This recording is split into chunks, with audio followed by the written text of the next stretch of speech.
February 13th. Valentine Diamante by Rachel Chico Stein. Valentine. Pink frilly card. Opening, reading, smiling. Hearts, love, hugs, friendship. Embarrassing. Sweet note from my BFF, Sydney. February 17th. Hugs and Kisses by Hannah Wiles. Before she left, my mom gave me a glass jar filled with chocolate hugs and kisses.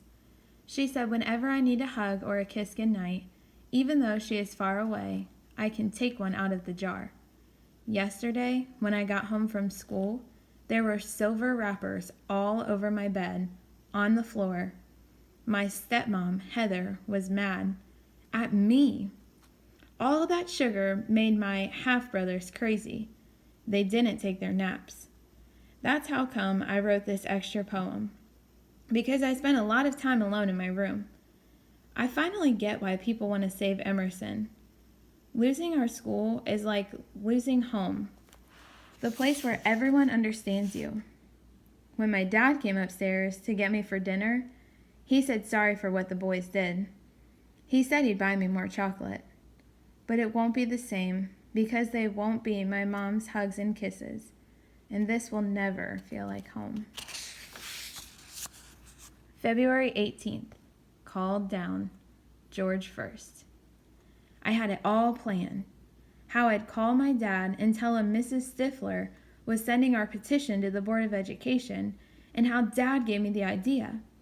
Then I'd ask him to come home and help me write my speech to the board and the superintendent of schools. But that's not what happened. Mrs. Stifler called us down today.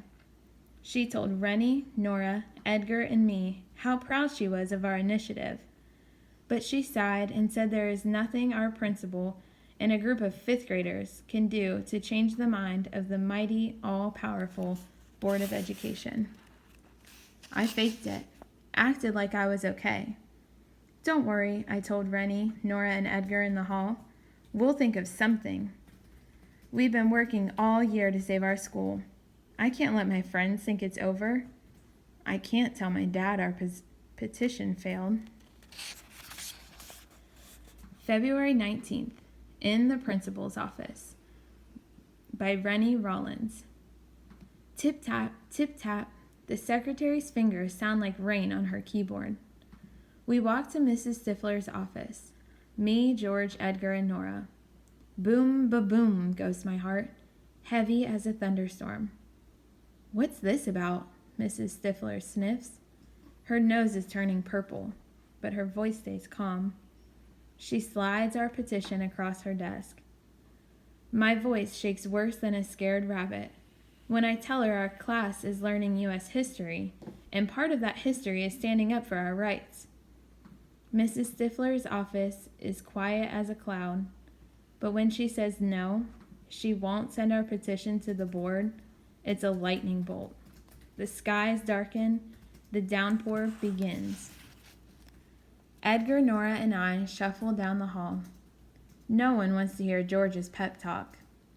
The whole class rushes up when we walk in the door. Our stormy faces give us away. Miss Hill says she's sorry. The girls hug me. The boys say, "Hey, you tried." But all I can think of is, what am I going to tell Phoenix? February 20th. Bad News by Edgar Lee Jones. The bad news is our petition failed. The board won't ever know some fifth graders wanted to save Emerson. The worst news is my grandpa is still in the hospital. Sometimes he doesn't recognize me. I wish I could write a petition to the doctors or to God to make him feel better. I wish I could talk to Grandpa about the bad news. February 23rd. Japanese Painting by Rachel Chico Stein. I love sweeping the soft hairs of the brush across my palm. I love rolling the brush in ink and water.